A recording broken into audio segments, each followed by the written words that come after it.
नमस्ते मित्रांनो, MPC officer आपल्या YouTube चॅनलवर तुम्हा सर्वांचं स्वागत आहे. आज आपण बघणार आहोत रोग व विकार याबद्दल संपूर्ण माहिती. तसेच आपण राष्ट्रीय लसीकरण कार्यक्रमाअंतर्गत जे लहान बाळांचं लसीकरण केले जातं त्याबद्दल संपूर्ण माहिती बघणार आहोत. म्हणजेच बाळाच्या जन्मापासून तर वयाच्या 10व्या वर्षापर्यंत त्याला कोणत्या लसी दिल्या जातात आणि त्या लसी कधी दिल्या जातात त्याबद्दल संपूर्ण माहिती आपण आजच्या व्हिडिओमध्ये बघणार आहोत.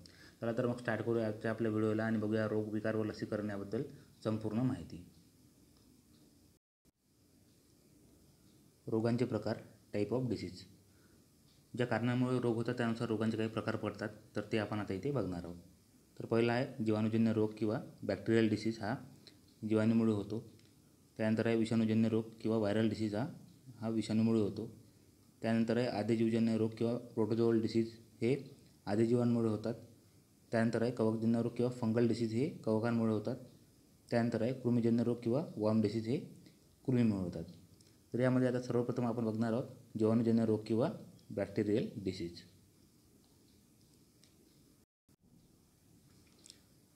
जीवाणूजन्य रोगमध्ये पहिला जो आजार आहे तो आहे क्षयरोग किंवा TB. हा कुठल्या जीवाणूमुळे होतो तर हा होतो मायक्रोबॅक्टेरियम ट्युबरक्युलोसिसमुळे हा आजार होतो. याचा शोध कोणी लावला तर रॉबर्ट कॉचने याचा शोध लावला होता. याचा परिणाम कशावर होतो तर बघा, फुफ्फुस, मज्जातंतू, हाडे, मेंदू व वृक्क यावर याचा परिणाम होतो. लक्षणे काय आहे या आजाराची तर 3 आठवड्यापेक्षा जास्त काळ खोकला, वजनात घट होणे आणि खोकल्यातून रक्त पडणे ही या आजाराची लक्षणे आहे. त्यानंतर प्रतिबंधात्मक उपाय काय केले जातात त्यावर. लहान मुलांना BCG ही लस दिली जाते. औषध म्हणून यावर स्ट्रेप्टोमायसिन या औषधाचा वापर केला जातो. जागतिक आरोग्य संघटनेने क्षयाच्या उपचारासाठी डॉट्स या उपचार पद्धतीची शिफारस केली आहे. त्यानुसार भारतात 1997 पासून सुधारित राष्ट्रीय क्षयरोग नियंत्रण कार्यक्रमाअंतर्गत म्हणजेच RNTPC डॉट्स केंद्रे सुरू करण्यात आली आहे, ज्यामध्ये की क्षयांच्या रुग्णांवर मोफत उपचार केले जातात. त्यानंतर पुढला जो आजार आहे तो आहे विषमज्वर किंवा टायफॉईड. हा कुठल्या जीवाणूमुळे होतो तर हा होतो साल्मोनेला टायफीमुळे. परिणाम कशावर होतो तर आतड्यांवर व पचनसंस्थेवर याचा परिणाम होतो. प्रसार कशामार्फत होतो तर दूषित अन्न व पाण्यामार्फत या आजाराचा प्रसार होतो. लक्षणे काय आहे याची तर अतिसार, भूक मंदावणे, डोकेदुखी, अंगदुखी आणि ताप येणे ही याची लक्षणे आहे. प्रतिबंधात्मक उपाय म्हणून यावर टॅबची लस दिली जाते. त्यानंतर पुढला जो आजार आहे तो आहे कॉलरा किंवा पटकी.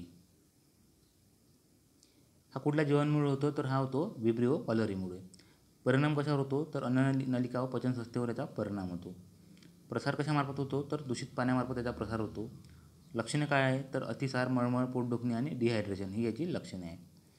प्रतिबंधात्मक उपाय म्हणून यावर हाफकिनची लस दिली जाते. हाफकिन या शास्त्रज्ञाने ही लस शोधून काढली म्हणून त्याला हाफकिनची लस म्हणतात. पुढला जो आजार आहे तो आहे घटसर्प किंवा डिप्थेरिया. हा कुठल्या जीवाणूमुळे होतो तर हा होतो कॉर्निओबॅक्टेरियम डिप्थेरियामुळे. परिणाम कशावर होतो तर श्वसन नलिकेवर याचा परिणाम होतो. प्रसार कशातून होतो तर हवेच्या माध्यमातून याचा प्रसार होतो. लक्षणे काय आहे तर बघा, हा रोग जो आहे तो लहान मुलांनाच होतो. घशाचा दाह, श्वसनास त्रास होणे आणि प्रतिबंधात्मक उपाय म्हणून यावर DPT ही त्रिगुणी लस दिली जाते. बघा, ही DPT जी आहे ही लस घटसर्प, डांगे खोकला व धनुर्वात या 3 रोगांवर चालते म्हणून याला त्रिगुणी लस म्हणतात. त्यानंतर पुढला जो आजार आहे तो आहे डांगे खोकला, वुपिंग कफ किंवा पर्ट्युसिस. तर हा कुठल्या जीवाणूमुळे होतो तर हा होतो हर्माफिलस पर्ट्युसिसमुळे. परिणाम कशावर होतो तर श्वसन नलिकेवर याचा परिणाम होतो.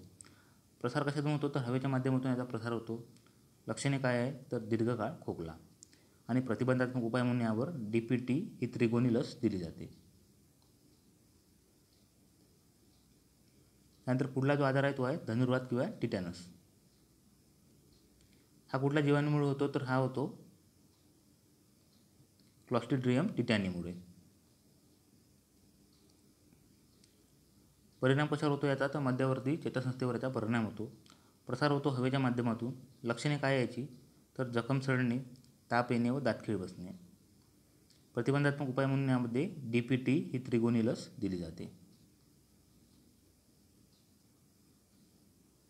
त्यानंतर पुढला जो आजार आहे तो आहे न्यूमोनिया. हा कुठल्या जीवाणूमुळे होतो तर हा होतो डायप्लोकॉकस न्यूमोनियामुळे. परिणाम कशावर होतो तर याचा फुफ्फुसावर याचा परिणाम होतो. प्रसार होतो हवेच्या माध्यमातून. लक्षणे काय आहे तर ताप येणे, श्वास घेण्यास त्रास होणे आणि छातीत दुखणे. आणि प्रतिबंधात्मक उपाय म्हणून यावर कुठलं औषध दिलं जातं तर दिलं जातं पेनिसिलिन. ज्या व्यक्तीच्या दोन्ही फुफ्फुसांवर परिणाम होतो त्याला डबल किंवा दुहेरी निमोनिया म्हटलं जातं. बघा, निमोनियाचा परिणाम काही रुग्णांवर एकाच फुफ्फुसावर होतो, तर ज्या रुग्णांवर दोन्ही फुफ्फुसावर परिणाम होतो त्याला डबल निमोनिया म्हटलं जातं. पुढला जो आजार आहे तो आहे कुष्ठरोग किंवा लिप्रोसी. हा कुठल्या जीवाणूमुळे होतो तर हा होतो मायक्रोबॅक्टेरियम लेप्रेमुळे. याला हॅन्सनचा रोग असं सुद्धा म्हटलं जातं.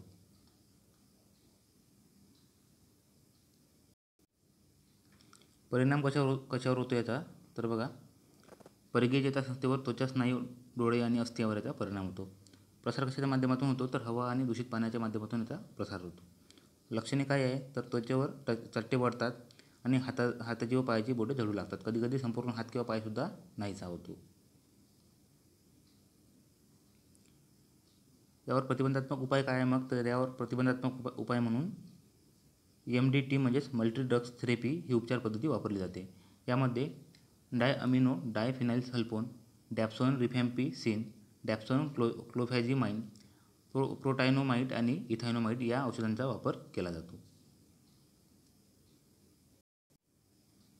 पुढला आजार आहे प्लेग. हा कुठल्या जीवाणूमुळे होतो तर हा होतो एर्सिनिया पेस्टिसमुळे. परिणाम कशावर होतो तर लसिकापेशी, फुफ्फुसे तसेच रक्तावर याचा परिणाम होतो. प्रसार कशाच्या माध्यमातून होतो तर हा जीवाणू पिशव्यांच्या शरीरात असतो व तो उंदरांमध्ये आढळतो. त्यामुळे उंदरांच्या माध्यमातून या आजाराचा प्रसार होतो. लक्षणे काय आहे तर लसिका ग्रंथीचा दाह, फुफ्फुसांचा दाह होणे, रक्तामध्ये संसर्ग होणे ही याची लक्षणे आहे. प्रतिबंधात्मक उपाय म्हणून हाफकिनची लस दिली जाते. त्यानंतर पुढला प्रकार आहे विषाणूजन्य रोग किंवा व्हायरल डिसीज. तर यामध्ये पहिला जो आजार आहे तो आहे कावीळ किंवा पिलिया किंवा हेपॅटायटिस. कावीळ हा जो आजार आहे हा यकृताचा रोग आहे. यामध्ये पित्त रक्तात अधिक प्रमाणात शोषले जाते, त्यामुळे त्वचा, नखे आणि डोळे पिवळे दिसतात. याचे विषाणू जे आहे ते 5 प्रकारचे विषाणू आहे. यामध्ये hepatitis A, hepatitis B, hepatitis C, hepatitis D आणि हेपॅटायटिस E या प्रकारचे हे 5 विषाणू आहे. यापैकी हेपॅटायटिस A व Eचा प्रसार दूषित अन्न व पाण्यामार्फत होतो, तर हेपॅटायटिस B, C व Dचा प्रसार रक्तामार्फत व असुरक्षित लैंगिक संबंधातून याचा प्रसार होतो.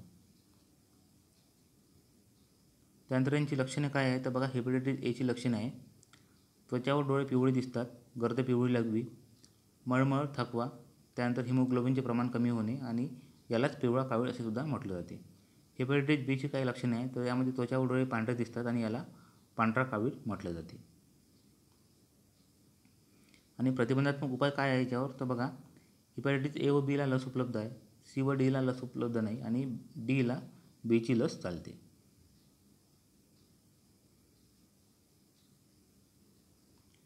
त्यानंतर पुढला जो आजार आहे तो आहे रेबीज. हा कुठल्या विषाणूमुळे होतो तर हा होतो रेबडो विषाणूमुळे.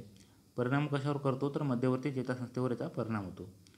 प्रसार कशाच्या माध्यमातून होतो तर बघा, रेबीज झालेला कुत्रा चावल्यामुळे या आजाराचा प्रसार होतो. लक्षण काय आहे तर हातपाय लुळे पडणे, झोप न येणे आणि पाण्याची भीती वाटणे. पाण्याची भीती वाटणे या आजाराला हायड्रोफोबिया असं सुद्धा म्हटलं जातं. प्रतिबंधात्मक उपाय काय आहे यावर तर बघा, यावर प्रतिबंधात्मक उपाय म्हणून रेबीजची लस दिली जाते. ही लस कोणी शोधून काढली तर ही लस शोधून काढली लुईस पाश्चर यांनी.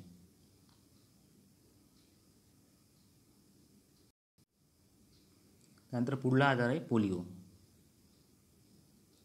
पोलिओ हा आजार पोलिओच्या विषाणूमुळे होतो. परिणाम कशावर होतो तर मध्यवर्ती चेतासंस्थेवर याचा परिणाम होतो. लक्षणे काय आहे तर कायमचे अपंगत्व येणे. प्रतिबंधात्मक उपाय काय आहे तर जोनास साल्क यांनी तयार केलेली साल्क ही लस इंजेक्शनवाटे दिली जाते, तर अल्बर्ट सेबिन यांनी तयार केलेली सेबिन ही लस तोंडावाटे दिली जाते. जागतिक पोलिओ दिन 24 ऑक्टोबर या दिवशी साजरा केला जातो. भारतात पल्स पोलिओ लसीकरण कार्यक्रम 1995 पासून सुरू करण्यात आला आहे. या अंतर्गत 5 वर्षाच्या आतील बाळाला वर्षातून 2 वेळा ही लस दिली जाते. जागतिक आरोग्य संघटनेने भारताला 2014 मध्ये पोलिओमुक्त घोषित केलेले आहे. पोलिओचा शेवटचा रुग्ण भारतामध्ये पश्चिम बंगाल या राज्यामध्ये आढळला होता. त्यानंतर पुढला जो आजार आहे तो आहे एड्स. एड्सचं पूर्ण रूप काय आहे तर ॲक्वायर इम्युनो डेफिशियन्सी सिंड्रोम हे एड्सचे पूर्ण रूप आहे. त्यानंतर हा कुठल्या विषाणूमुळे होतो, तर हा होतो HIV या विषाणूमुळे. HIV पूर्ण रूप काय आहे, तर ह्युमन इम्युनो डिफिशियन्सी व्हायरस. बघा, हे दोन्ही याचे पूर्ण रूप खूप महत्त्वाचे आहे, एक्झाममध्ये विचारू शकते, त्यामुळं हे लक्षात ठेवायचे आहे. त्यानंतर परिणाम कशावर होतो, तर बघा पांढऱ्या पेशीवर म्हणजेच रोगप्रतिकारक क्षमतेवर याचा परिणाम होतो. बघा मित्रांनो, एड्स हा जो आजार आहे हा कुठल्याही अवयवाला होणारा आजार नाही आहे. तर त्यामुळे काय होते, ती माणसाची रोगप्रतिकारक शक्ती जी आहे ती कमी होते. त्यामुळे काय होतात की दुसरा जर कुठला आजार झाला तर त्याला शरीर त्याच्यावर जे औषधी असतात त्याला शरीर रिस्पॉन्स करत नाही आणि त्यामुळे त्या वेगवेगळ्या आजारामुळे व्यक्तीचा मृत्यू होतो. याचा प्रसार कशामार्फत होतो, तर बघा असुरक्षित लैंगिक संबंधातून, दूषित रक्तातून, संक्रमित सुया व इंजेक्शन वापरल्याने आणि आईकडून गर्भातील बाळाला. प्रतिबंधात्मक उपाय काय आहे यावर,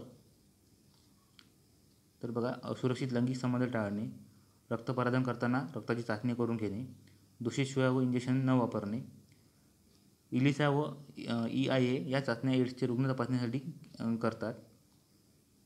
त्यानंतर हार्ट ही उपचार पद्धती एड्सच्या रुग्णांवर उपचारासाठी केली जाते किंवा वापरली जाते.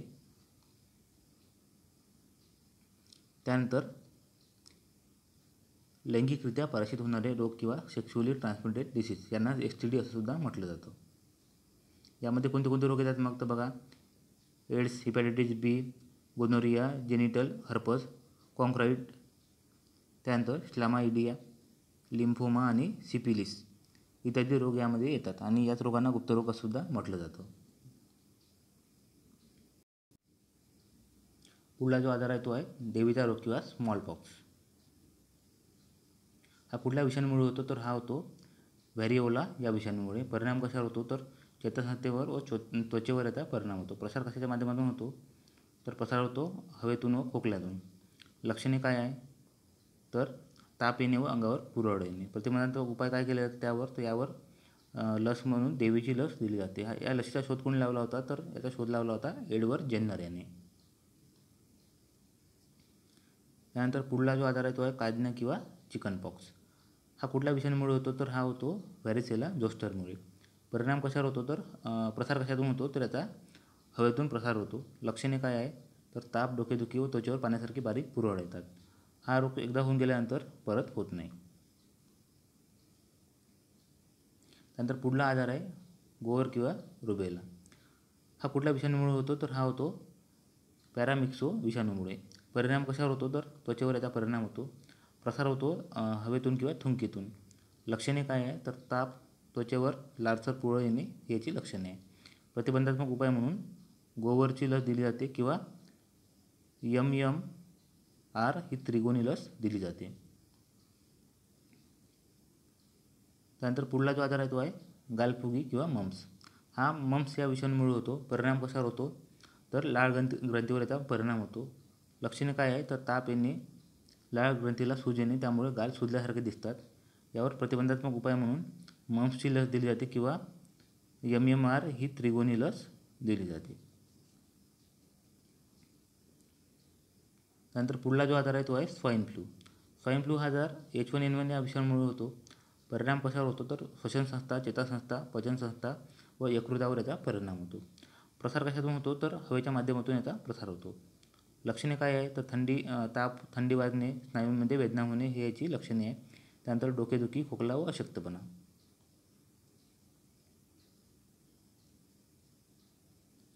आणि स्वाईन फ्लूवर प्रतिबंधात्मक उपाय म्हणून टॉमी फ्लूची लस दिली जाते. त्यानंतर पुढला जो आजार आहे तो आहे इबोला. इबोला हा आजार इबोला विषाणूमुळे होतो. परिणाम कशावर होतो, तर श्वसनसंस्था, चेतासंस्था व पचनसंस्थेवर याचा परिणाम होतो. लक्षणे काय आहे, तर अशक्तपणा, ताप, भूक मंदावणे, स्नायूदुखी, सांधेदुखी, डोकेदुखी आणि मळमळ व उलट्या ही याची लक्षणे आहे. त्यानंतर पुढला जो आजार आहे तो आहे झिका. झिका हा आजार झिका विषाणूमुळे होतो. याचा प्रसार एडिस इजिप्ती नावाच्या डासामार्फत होतो. परिणाम काय आहे, तर डोळे लाल पडणे, सांधेदुखी, स्नायूदुखी आणि ताप. यावर लस उपलब्ध नाही आहे. 2 वर्षापूर्वी दक्षिण आफ्रिकेतील देशामध्ये याचा मोठ्या प्रमाणावर प्रादुर्भाव झाला होता. पुढला आजार आहे कोरोना, ज्याविरोधात की आज संपूर्ण जग लढत आहे. ही एक जागतिक महामारी आहे. तर हा रोग कशामुळे होतो, तर याचा विषाणू आहे COVID-19. याचा परिणाम कशावर होतो, तर फुफ्फुसांवर याचा परिणाम होतो. प्रसार कशामार्फत होतो, तर बघा डिसेंबर 2019मध्ये चीनच्या हुबेई प्रांताची राजधानी वुहानमध्ये पहिल्यांदा हा विषाणू आढळला होता. तिथूनच या विषाणूचा संपूर्ण जगभर प्रसार झाला. अमेरिकेसह अनेक देशांना असं वाटतं की या विषाणूचा जो शोध आहे किंवा चीनचे जे शास्त्रज्ञ आहेत त्यांनीच या विषाणूचा जाणीवपूर्वक तिथे शोध लावलेला आहे, असं अमेरिकेसह अनेक देशांचं असं म्हणणं आहे. आणि याचा प्रसार कशा मार्फत होतो तर खोकल्यातून, शिंकण्यातून, थुंकीतून आणि हवेमार्फत याचा प्रसार होतो. हे विषाणू 72 तासापर्यंत पृष्ठभागावर जिवंत राहू शकतात. याच्या निदानासाठी कुठली चाचणी केली जाते तर बघा, या आजाराच्या निदानासाठी RRT-PCR ही चाचणी केली जाते. ही चाचणी काय आहे तर ही आहे real time reverse transcription polymerase chain reaction. याची लक्षणे काय आहे तर ताप, खोकला, सर्दी, श्वास घेण्यास त्रास होणे, वास न येणे, स्नायू दुखणे, अतिसार, घसा खवखव करणे, पोटदुखी इत्यादी या आजाराची लक्षणे आहे. लागण झाल्यापासून रोगाची लक्षणे दिसेपर्यंतचा कालावधी हा 2 ते 14 दिवसांचा असू शकतो. भारतात कोरोनाचा पहिला रुग्ण 27 जानेवारी 2020ला केरळमध्ये आढळला होता. तर महाराष्ट्रामध्ये कोरोनाचा पहिला रुग्ण 9 मार्च 2020ला पुण्यामध्ये आढळला होता. भारताचे पंतप्रधान नरेंद्र मोदी यांनी कोरोनाचा प्रादुर्भाव रोखण्यासाठी 22 मार्चला जनता कर्फ्यू पाळण्याचे देशातील जनतेला आवाहन केले होते. त्यानंतर भारतात लॉकडाऊन कधी लावण्यात आला तर बघा, भारतात सर्वात पहिला लॉकडाऊन 25 मार्च ते 14 एप्रिल 2020 या कालावधीत लावण्यात आला होता. एकूण कालावधी किती होता तर तो होता 21 दिवसाचा. त्यानंतर जागतिक आरोग्य संघटनेने कोविड-19ला जागतिक महामारी घोषित केलेली आहे.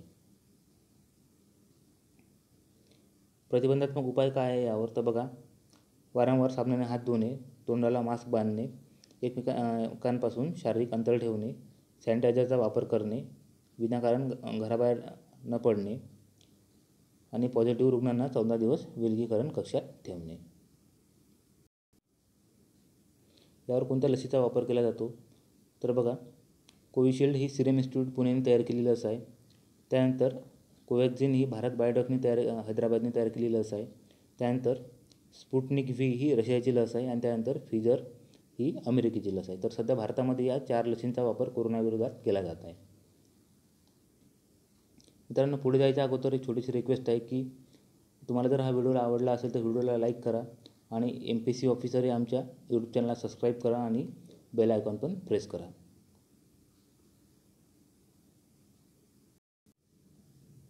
पुढला प्रकार आहे आदिजीवजन्य रोग किंवा प्रोटोझोअल डिसीज. तर यामध्ये पहिला जो आजार आहे तो आहे हिवताप किंवा मलेरिया. हा कोणत्या आदिजीवामुळे पसरतो तर हा पसरतो प्लाझ्मोडियम वायवॅक्समुळे. परिणाम कशावर होतो तर रक्तभिसरण संस्थेवर याचा परिणाम होतो.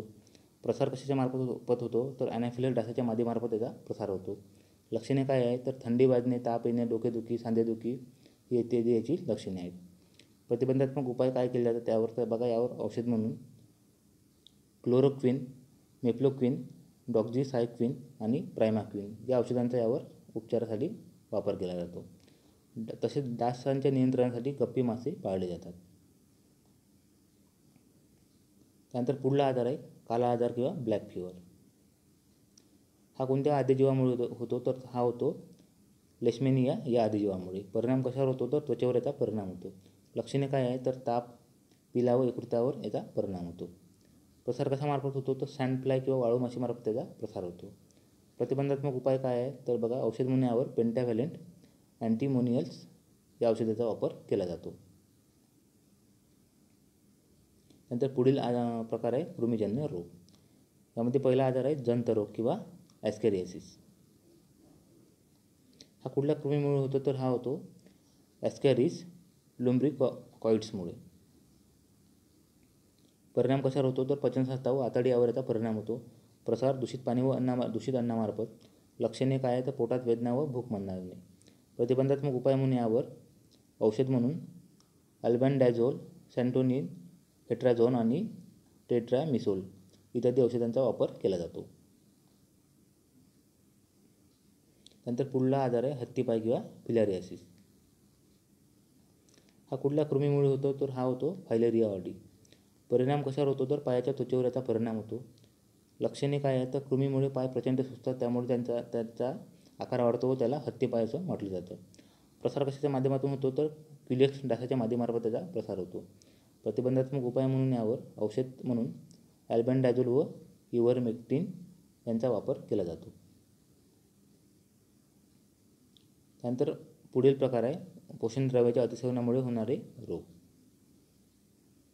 यामध्ये पहिला आजार आहे अतिलठ्ठपणा किंवा ओबेसिटी. याचं कारण काय आहे तर मेदाचे अतिसेवन केल्यामुळे शरीरात चरबीची वाढ होते. बघा, मेदयुक्त पदार्थ जसे की तूप, डालडा, तेल हे पदार्थाचं अतिसेवन केल्यामुळे शरीरामध्ये चरबीची वाढ होते. शरीरातील लठ्ठपणा मोजण्यासाठी BMI म्हणजेच बॉडी मास इंडेक्स किंवा देह वस्तुमान निर्देशांक काढला जातो. तर हा कसा काढला जातो, याचा काय फॉर्म्युला आहे तर बघा, BMI हा काढला जातो वजन किलोमध्ये आणि भागीला उंची मीटरमध्ये. पुरुषाचा देह वस्तुमान निर्देशांक 30पेक्षा जास्त असल्यास तो पुरुष लठ्ठ समजला जातो, तर स्त्रीचा देह वस्तुमान निर्देशांक 28पेक्षा जास्त असल्यास स्त्री लठ्ठ समजली जाते. तसेच लठ्ठपणा मोजण्यासाठी ब्रोका निर्देशांकाचा सुद्धा वापर केला जातो. ब्रोका निर्देशांक कसा काढला जातो तर बघा, उंची सेंटीमीटरमध्ये -100. म्हणजे समजा एखाद्या व्यक्तीची उंची जी आहे 165 सेंटीमीटर जर असेल तर त्यामधून 100 मायनस केल्यानंतर 65 किलो त्याचं वजन असायला पाहिजे. म्हणजे हे आदर्श वजन समजलं जातं. जर समजा यापेक्षा जास्त वजन असेल तर त्या व्यक्तीला लठ्ठ समजलं जातं. त्यानंतर पुढील आजार आहे मधुमेह किंवा डायबिटीज.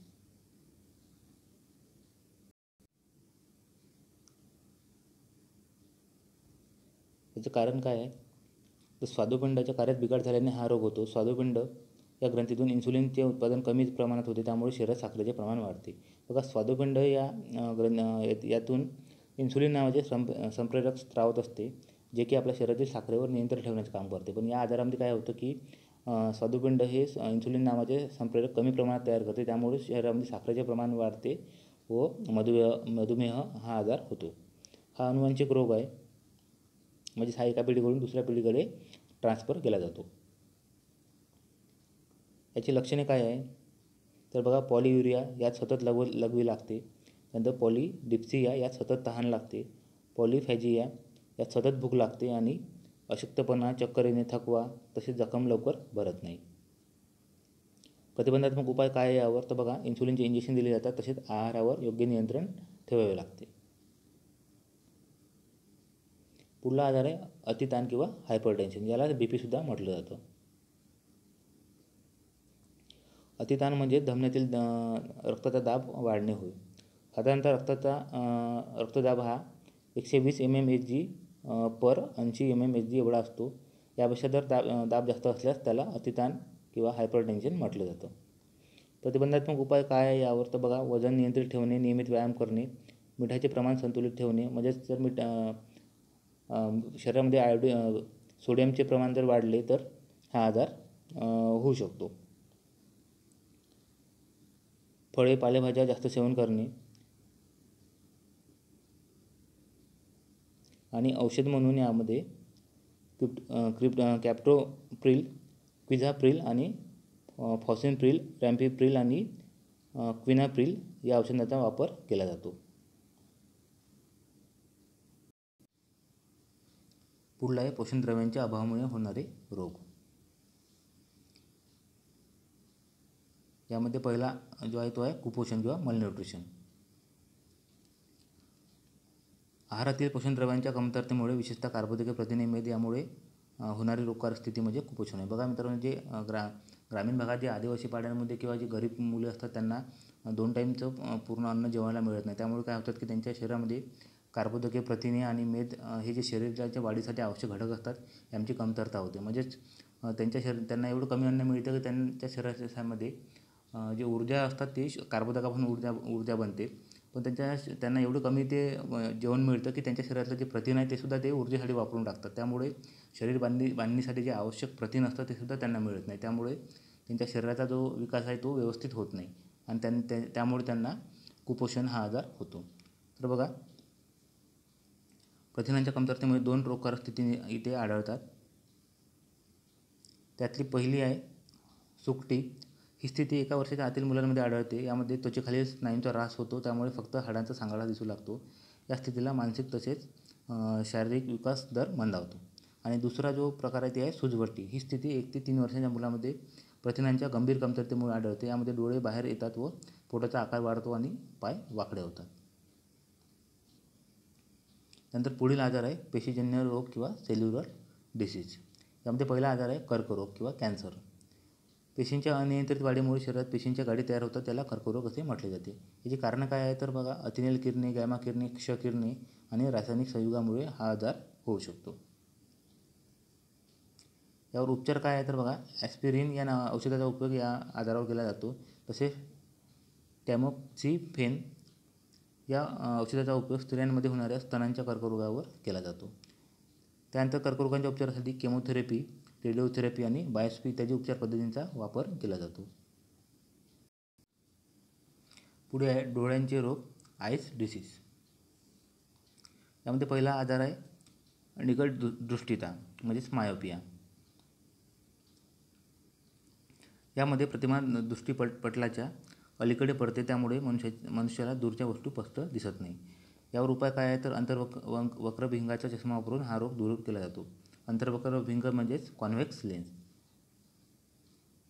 त्यानंतर पुढला आजार आहे दूरदृष्टिता किंवा हायपरमेट्रोपिया. यात प्रतिमा दृष्टीपटलाच्या मागच्या बाजूला पडते, त्यामुळे जवळच्या वस्तू स्पष्ट दिसत नाही. यावर उपाय काय आहे तर बहिर्वक्रभिंगाचा चष्मा वापरून हा रोग दूर केला जातो. बहिर्वक्रभिंगाचा चष्मा म्हणजेच कॉन्व्हेक्स लेन्स.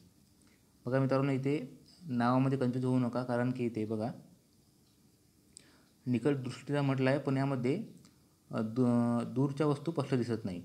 तर इथे दूरदृष्टीचा म्हटलं आहे, तर यामध्ये जवळच्या वस्तू स्पष्ट दिसत नाही.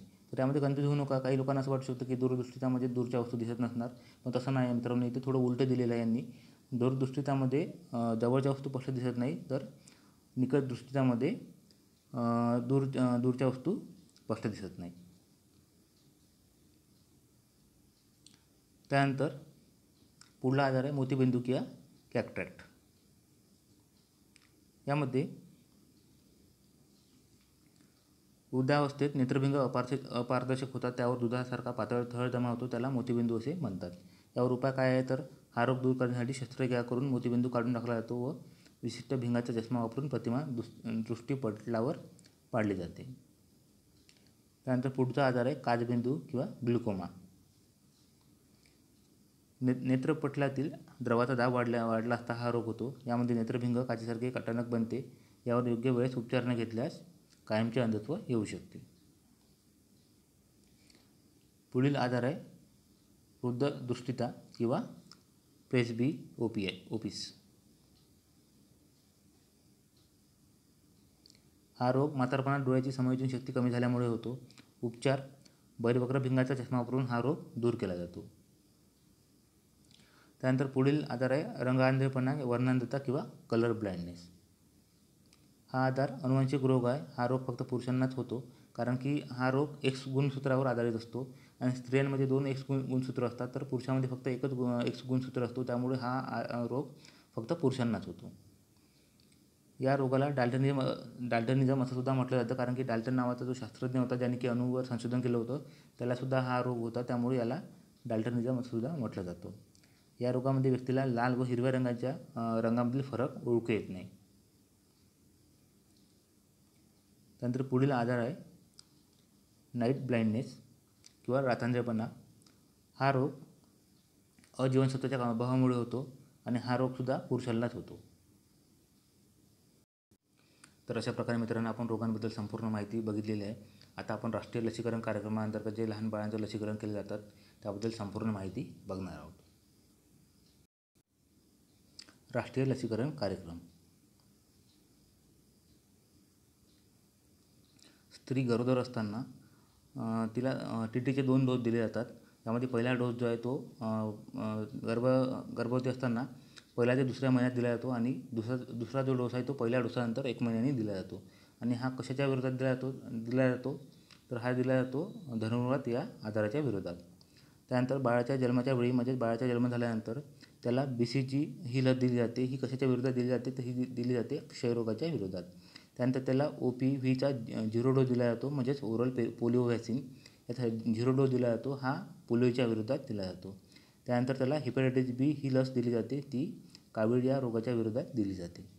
त्यानंतर जन्मापासून 6व्या आठवड्यापर्यंत DTPचा पहिला डोस दिला जातो. हा कशाच्या विरोधात दिला जातो, तर हा घटसर्प, डांगे खोकला व धनुर्वात या आजारांविरोधात दिला जातो. ही त्रिगुणी लस आहे. त्यानंतर OPV म्हणजे पोलिओचा पहिला डोस दिला जातो. बघा, जन्माच्या वेळेस जो दिला जातो तो 0 डोस आहे आणि हा आता पहिला डोस दिला जातो. तर हा पोलिओच्या विरोधात दिला जातो. त्यानंतर आहे PCV, याचा पहिला डोस दिला जातो. हा न्यूमोनियाच्या विरोधात दिला जातो. त्यानंतर जन्मापासून 10वा आठवडा यामध्ये DTPचा दुसरा डोस दिला जातो. त्यानंतर OPVचा दुसरा डोस दिला जातो, म्हणजेच पोलिओचा. त्यानंतर जन्मापासून 14व्या आठवड्यापर्यंत DTPचा तिसरा डोस दिला जातो आणि OPVचा तिसरा डोस दिला जातो. तसेच IPVचा सुद्धा डोस दिला जातो. IPV म्हणजेच इंजेक्टेड पोलिओ वॅक्सिन, म्हणजेच ही पोलिओची लस इंजेक्शनमार्फत दिली जाते. त्यानंतर जन्मापासून 9 ते 10 महिने यामध्ये MMR ही त्रिगुणी लस दिली जाते. ही लस कशावर दिली जाते, तर ही गोवर, गालफोगियो, रुबेला या आजारांवर दिली जाते. त्यानंतर जन्मापासून 16 ते 24 महिने या कालावधीत MMRची दुसरी लस दिली जाते आणि DTPचा बूस्टर डोस दिला जातो आणि OPVचा सुद्धा एक बूस्टर डोस दिला जातो. त्यानंतर जन्मापासून 10व्या वर्षी TTचे दुसरे इंजेक्शन दिले जाते. मग पहिले इंजेक्शन कधी दिले जाते, तर म्हणजे बघा, बाळाच्या आईला जे सुरुवातीला गर्भावती असताना डोस दिले जातात तेच बाळासाठी पहिलं TTचा डोस समजला जातो. तर अशा प्रकारे मित्रांनो, आपण राष्ट्रीय लसीकरण कार्यक्रमांतर्गत जे काही लसीकरण केले जातं त्याबद्दल संपूर्ण माहिती बघितलेली आहे. तर भेटूया पुढच्या व्हिडिओमध्ये. धन्यवाद.